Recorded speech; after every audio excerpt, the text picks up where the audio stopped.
Marwadi university మంచి భవిష్యత్తు కోసం తెలుగు విద్యార్థులు ఇష్టపడే యూనివర్సిటీ.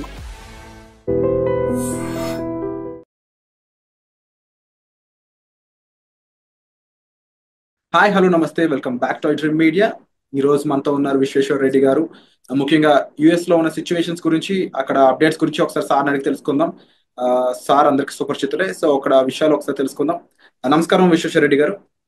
నమస్కారం సార్, లేటెస్ట్ అమెరికన్ అప్డేట్స్ చూసుకున్నట్లయితే ఫస్ట్ థింగ్, ఎవరైతే డిపెండబుల్ వీసా మీద అక్కడ ఉంటూ ఉంటారో, ఎవరైతే గ్రీన్ కార్డ్స్ మీద వెళ్ళి అక్కడ ఉన్న వాళ్ళు స్పౌస్ అయి ఉండొచ్చు, పేరెంట్స్ అయి ఉండొచ్చు, వాళ్ళు ఎయిర్పోర్ట్స్ లో ఉన్న టైంలో సెలవులకి ఇక్కడ నుంచి వచ్చి అక్కడికి వెళ్తున్న టైంలో అయి ఉండొచ్చు, వాళ్ళ పాస్పోర్ట్స్ చేతికి ఇచ్చేయమని అక్కడ అధికారులు చెప్తున్నట్టు కొన్ని వార్తలు వస్తున్నాయి.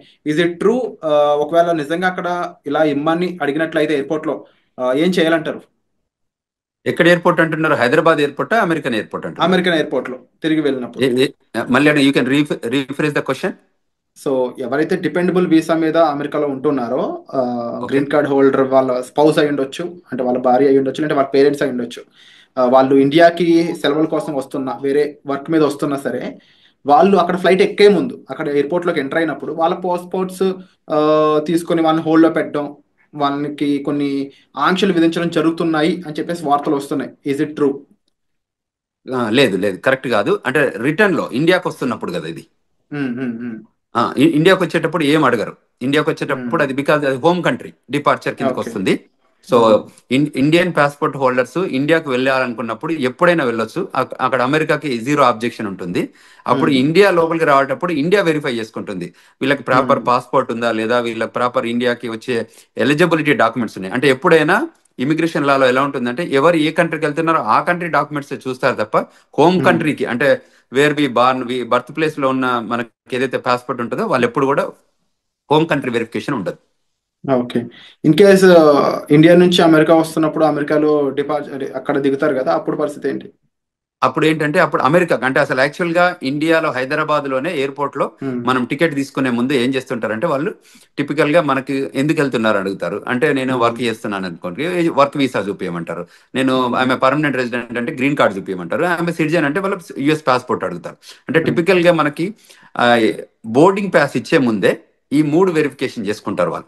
అంటే whether you are rightfully you are going to that foreign land అని వెరిఫై చేసుకున్నాకే మనకు బోర్డింగ్ పాస్లు ఇస్తారు. Otherwise they don't issue the boarding passes. అంటే ఇక్కడ ఇంకొక విషయం నేను అబ్జర్వ్ చేస్తుంది అంటే, నేను అక్కడ వచ్చిన వార్తలు చదివినప్పుడు కొన్ని వెబ్సైట్స్ లో అవి వాళ్ళ భర్తకి ఎంతకాలంగా వాళ్ళు దూరంగా ఉన్నారు, ఇమీడియట్ గా పెళ్ళి అయితే ఎంతకాలం దూరం ఉన్నారు, వాళ్ళ మధ్యలో బాండింగ్ ఎలా ఉంది, ఇవి కూడా చెక్ చేస్తున్నారని, అవి గాసిప్స్ కింద చూడాలా లేదా దీనిలో కూడా నిజంగా ఉంది? అంటే ఇందులో two types of we can look at it. అంటే కేస్ టు కేస్ వ్యారీ అవుతుంది. వాళ్ళ దగ్గర ఏంటంటే, ఎప్పుడైతే పోర్ట్ ఆఫ్ ఎంట్రీలో మన దగ్గర బోర్డింగ్ పాస్ తీసుకున్నాక వాళ్ళకి ఏం చేస్తారంటే, మన ఇమిగ్రేషన్ అయ్యాక మన ఫ్లైట్ అంటే ఏ రూపకంగా వస్తుంది అమెరికాకి అనేది, whether it's coming from Dubai, Qatar, అరివే వాట్ ఎవర్ కంట్రీ, లండన్ ఎక్కడి నుంచి వస్తుందో, వచ్చే ముందు ఏం చేస్తారంటే, వన్స్ ద పొజిషన్ క్లోజ్డ్ అయిన తర్వాత ఈ డేటా అంతా యుఎస్ పంపిస్తారు. యుఎస్ పంపించాక ఆ డేటా అంతా వాళ్ళకి బ్యాక్గ్రౌండ్ చెక్ ఎఫ్బిఐకి వెళ్ళిపోయి మళ్ళీ వీళ్ళ దగ్గరకు వస్తుంది, ఏది సిబిపి ఆఫీస్కి వస్తుంది. వచ్చిన దగ్గర వెరిఫై చేసుకుంటారు వీళ్ళు ఎక్కడి నుంచి వస్తున్నారు, వీళ్ళ బ్యాక్గ్రౌండ్ ఏంటి, వీళ్ళది ఎనీ ఇష్యూస్ ఉన్నాయా, అంటే ఇమిగ్రేషన్ ఇష్యూస్ ఉన్నాయా. In case if there is an immigration issues, వాళ్ళు ఏం చేస్తారంటే పిలిచి అక్కడ పోర్ట్ ఆఫ్ ఎంట్రీలోనే జనరల్ ఇన్స్పెక్షన్ చేయొచ్చు, రిగరస్ ఇన్స్పెక్షన్ చేయొచ్చు, సెకండరీ ఇన్స్పెక్షన్ చేయొచ్చు. సో ఈ 3 టైప్స్ ఆఫ్ ఇన్స్పెక్షన్ జరుగుతాయి. జనరల్ ఇన్స్పెక్షన్ అంటే వాళ్ళకి తెలిసిపోతుంది, అంటే గ్రీన్, ఎల్లో, రెడ్ ఛానల్ లాగా మనం ఇక్కడ పోర్ట్ ఆఫ్ ఎంట్రీలో ఉంటాయి చూడండి, అట్లా కస్టమ్స్ లలో green, red, yellow channel type. ఇది కూడా టిపికల్ గా ఎలా ఉంటుందంటే, వాళ్ళకి if they have background, very good background ఉంటే లోపలికి స్మూత్ గానే అడుగుతారు, కపుల్ ఆఫ్ క్వశ్చన్స్ అడిగి రాణిస్తారు. లేదు ఇంకా వాళ్ళకి డౌట్ ఉంటే ఒక 10 క్వశ్చన్స్ అడుగుతారు. ఇంకా బాగా డౌట్ ఉంటే ఏం చేస్తారంటే, వాళ్ళ ఫోల్డరు, ప్యాకెట్, పాస్పోర్ట్ అన్ని తీసుకొని సెకండరీ ఇన్స్పెక్షన్ అని ఒక పక్క రూమ్ తీసుకెళ్తారు. అక్కడ తీసుకెళ్లి ఒక 4-5 అవర్స్ కూర్చోబెట్టి ఆ 4-5 అవర్స్ లోపల ఏం చేస్తారంటే, వాళ్ళ పాస్పోర్టు, వాళ్ళ ఫోను, వాళ్ళ కంప్యూటరు, వాళ్ళ అన్ని తీసుకొని కూర్చోబెట్టి ఈ 4-5 అవర్స్ లోపల, అంటే వాట్ ఎవర్ దట్ స్టిపులేటెడ్ టైంలో వీళ్ళు ఏం చేస్తారంటే వాళ్ళ బ్యాక్గ్రౌండ్ చెక్ చేస్తారు. కంట్రీలో ఎప్పటి నుంచి వచ్చారు, ఎప్పుడు ఉన్నారు, ఇది మొదటిసారి వచ్చిందా, లేకపోతే ఎన్నిసార్లు ఉన్న దానిలో ఇప్పుడు H1B మీద ఉంటే ఎవరు ఏ ఎంప్లాయర్ దగ్గర పనిచేస్తున్నాడు, ఎంప్లాయర్ దగ్గర అసలు జాబ్ ఉందా లేదా, అంటే టిపికల్ గా దే వెరిఫై ఎవ్రీథింగ్. ఒకవేళ ప్రయర్లీ ఏదైనా ఉంటే, ఈయనకి ఏదైనా స్పీడింగ్ టికెట్లు ఉన్నాయా, లేకపోతే ఇంకేదైనా క్రిమినల్ రికార్డ్ ఉందా, you know what I'm talking, and everything they will verify. అక్కడ ఏదైనా వయలేషన్స్ ఉన్నాయని గమనిస్తే ఆ సెకండరీ ఇన్స్పెక్షన్ లో గుర్తుపడితే ఏం చేస్తారంటే వాళ్ళని మళ్ళీ ఇంటర్వ్యూ ప్రాసెస్ లోకి తీసుకెళ్తారు. తీసుకెళ్లి ఆ ఇంటర్వ్యూలో ఒకవేళ వాళ్ళు వయలేట్ చేసిన ఏమైనా ఉంటే ప్రజెంట్ చేస్తారు. దీస్ ఆర్ ద సిచ్యువేషన్స్ ఉన్నాయి, వాట్ యూ థింక్ అంటే వాళ్ళు మనం అగ్రి అయ్యాం అనుకోని, అగ్రి అయితే వాళ్ళ వీసా క్యాన్సిల్ చేసేసి మళ్ళీ అక్కడ నుండి డిపోర్ట్ చేస్తారు. అంటే ఇప్పుడు ఫర్ ఎగ్జాంపుల్ జనరల్ అమెరికా పెళ్ళికొడుకు అంటే ఎక్కువ మంది ఇంపార్టెన్స్ ఇస్తూ ఉంటారు. ఆ రకంగా ఎప్పుడైనా వాళ్ళ అమ్మాయిని తిరిగి అక్కడ పంపినప్పుడు డిపెండబుల్ వీసా మీద అమ్మాయి వెళ్తుంది కాబట్టి కరెక్ట్, H4 వీసా అమ్మాయిని, మీద వస్తారు. కానీ ఆ అమ్మాయి బాగా చదువుకున్న అమ్మాయి అనుకోవచ్చు, ఎంటెక్ పర్సన్ అయి ఉండొచ్చు. ఇన్ కేస్ ఆవిడ నేను ఇక్కడ కూడా జాబ్ చేస్తాను ఏమన్నా పొరపాటు అక్కడ రివీల్ చేసి ఉంటే అప్పుడు సిచ్యువేషన్ ఎలా ఉంటుంది? ఆ పాసిబిలిటీ, అదే ఆ ఇంటర్వ్యూయింగ్ ప్రాసెస్ అని ఇంతకుముందు చెప్పాను కదా. So Hmm. యూజువల్ గా మనం ఏం చేస్తామో H4 మీద ఉంటే తక్కువ క్వశ్చన్స్ అడుగుతారు, ఎందుకంటే they are not primary. In case వాళ్ళకి బాగా డౌట్ వస్తే వాళ్ళు అడగొచ్చు, అడిగితే ఆ పొటెన్షియల్ థింకింగ్ ఉంటే అప్పుడు ఆలోచిస్తారు. కానీ మెజారిటీ 98% పెద్ద ఇష్యూస్ ఏమి ఉండవు దానికి. ఎందుకంటే అండ్ H1 వాళ్ళని బాగా వెరిఫై చేస్తారు, గ్రిల్ చేస్తారు, make sure that they have a job or not అని వెరిఫై చేసుకుంటారు. అండ్ H1 వాళ్ళు ఎలాంటి జాగ్రత్తలు తీసుకోవాలంటారు అక్కడ ఇంటర్వ్యూ కానీ అక్కడ క్వశ్చన్ చేసినప్పుడు? తప్పకుండా వాళ్ళు H1B హోల్డర్, అసలు ఫస్ట్ ఆఫ్ ఆల్ మేము ఇండియాకి వెళ్ళొద్దనే సజెషన్ చేస్తున్నాం ఈ టైంలో పర్టికులర్ గా. ఇన్ కేస్ వాళ్ళు ఇండియాకి వెళ్ళాల్సి వచ్చి ఎమర్జెన్సీ సిచ్యువేషన్ వెళ్ళాల్సి వస్తే వచ్చే ముందు మీరు ఏదైతే ఎంప్లాయర్ దగ్గర పని చేయబోతున్నారో ఆ ఎంప్లాయర్ దగ్గర నుంచి ఒక క్లయింట్ లెటర్ కానీ, మీ ఎంప్లాయ్మెంట్ లెటర్ కానీ, మోస్ట్ రీసెంట్ పే స్టెప్స్ కానీ, లాస్ట్ W2s కానివ్వండి, ఇవి మీరు ఒక ఫోల్డర్లో పెట్టుకోండి.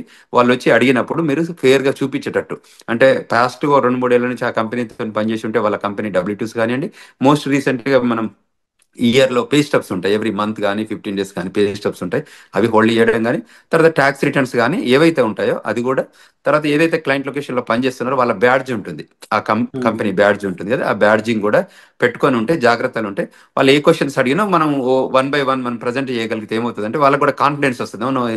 దిస్ గైజ్ వర్క్ ప్లేస్ లో ఉంది, ఈయనకి పర్మనెంట్ ఎంప్లాయ్మెంట్ ఉంది అక్కడ, సో అంచేత మనం ఆయనని వెల్కమ్ చెప్పాలి అన్నట్టు ఉంటుంది. వాళ్ళు వెరిఫై చేసుకొని అవన్నీ వ్యాలిడ్ ఉంటే తప్పకుండా వాళ్ళు వెల్కమ్ చెప్తారు, అండ్ విత్ గుడ్ మూమెంట్స్ తో వెల్కమ్ చెప్తారు.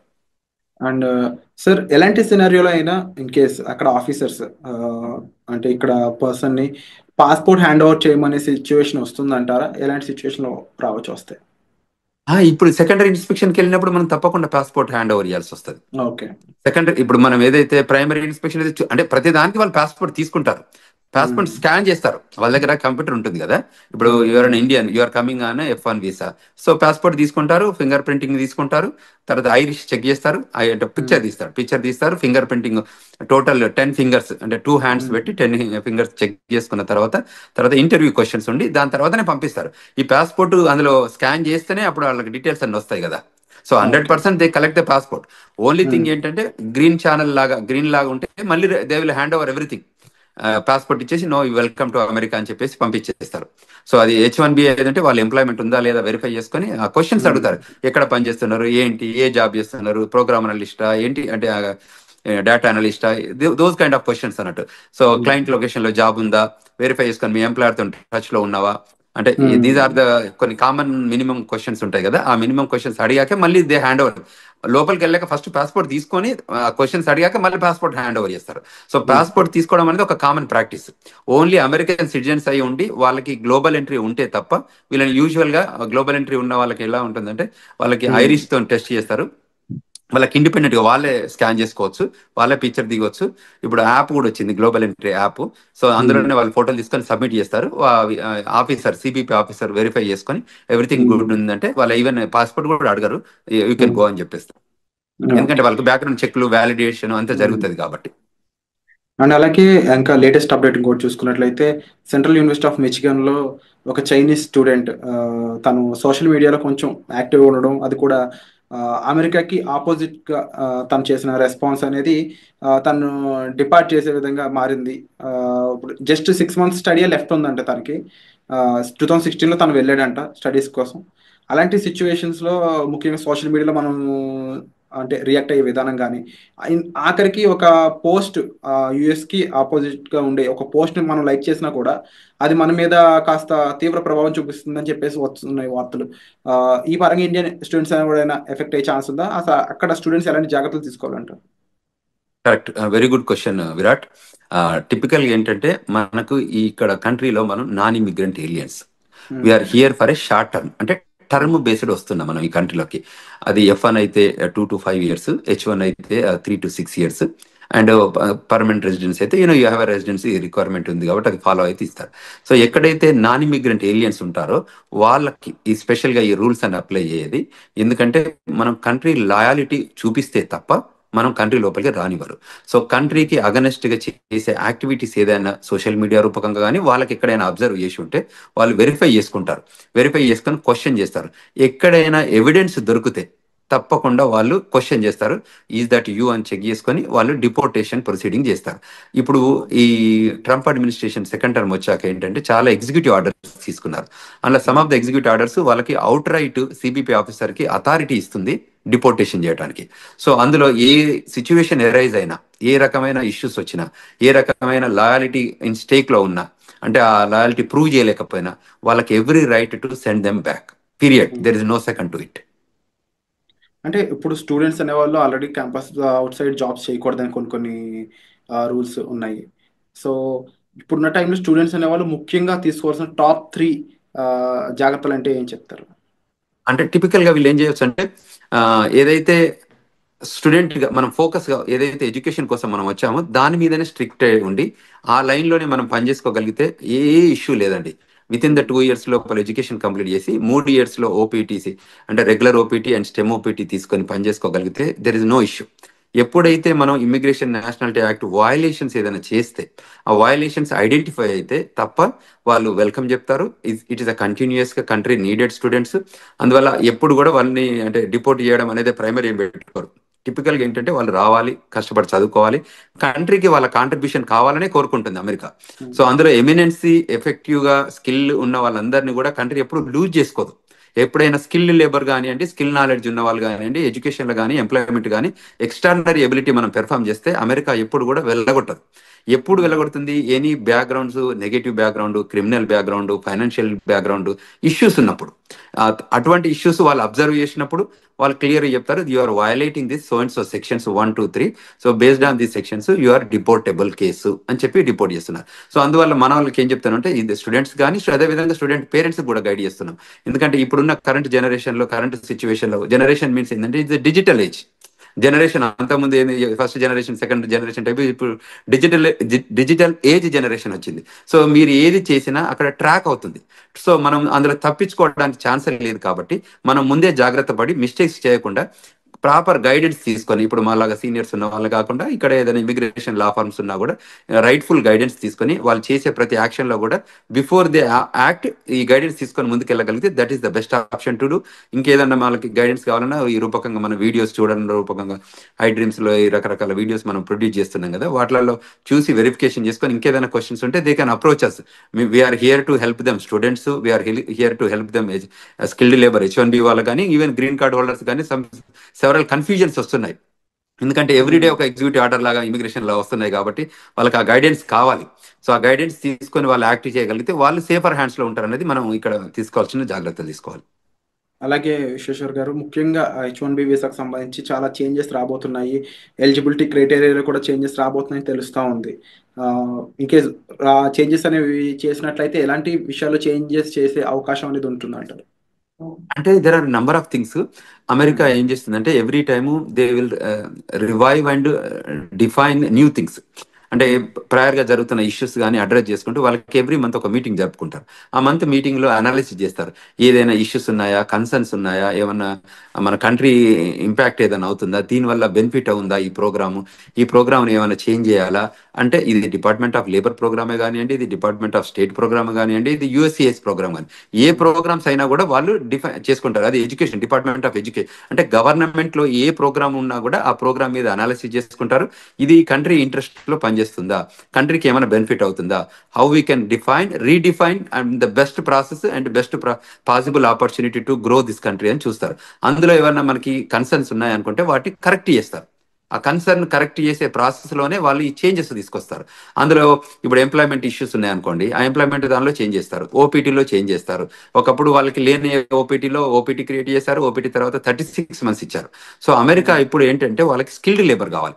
అంటే నాలెడ్జబుల్ పీపుల్ కావాలి, who can make and break the greatest technology evolution లో చేయగలిగే పీపుల్ ఉంటే వాళ్ళని తీసుకొని ముందుకు ప్రొడ్యూస్ చేసుకొని ఆ కంట్రీ బెనిఫిట్ లో పనిచేపించుకుంటారు. కాబట్టి ఆ లైన్ లో ఉన్న వాళ్ళకి ఏ మాత్రం ఇష్యూ లేదు, ఆ లైన్ లో పనిచేసేటట్టు మన వాళ్ళు ఉండాలి. అండ్ యూజువల్ గా ఇండియన్ పీపుల్ టెండెన్సీ ఏంటంటే they are gem of the gems in education, STEM, science and technology, engineering, mathematics లో మనంత గొప్పగా ప్రపంచంలో ఎక్కడ ఉండరు.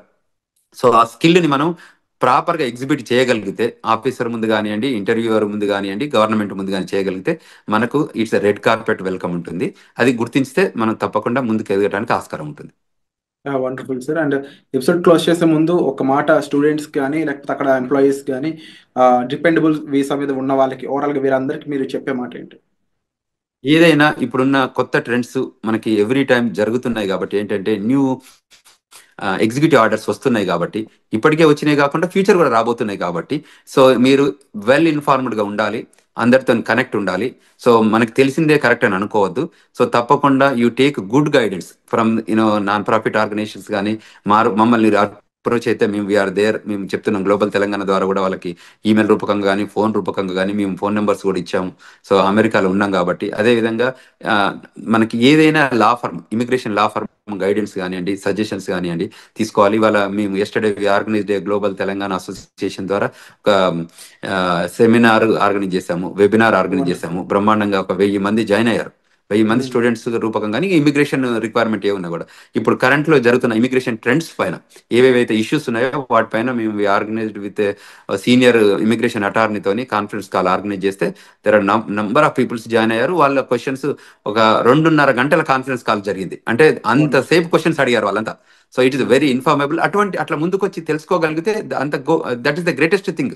సో మేము అదే చెప్తున్నాం. అది F1 కానివ్వండి, H1 కానివ్వండి, గ్రీన్ కార్డ్ హోల్డర్స్ కానివ్వండి, ఈవెన్ సిటిజన్స్ కానివ్వండి, ఈ కంట్రీ రిక్వైర్మెంట్స్ ఏమున్నాయి, ఇప్పుడు సిటిజన్షిప్ అయినా కూడా గ్రీన్ కార్డ్ అయినా కూడా మనం ఈ AR11 అప్డేట్ చేస్తున్నామా, మనం F1 H1 వాళ్ళు కూడా AR11 అంటే స్టేటస్ మనకి అడ్రస్ అప్డేట్ చేస్తున్నామా, లేకపోతే రిజిస్ట్రేషన్ రిక్వైర్మెంట్స్ అప్డేట్ చేస్తున్నామా.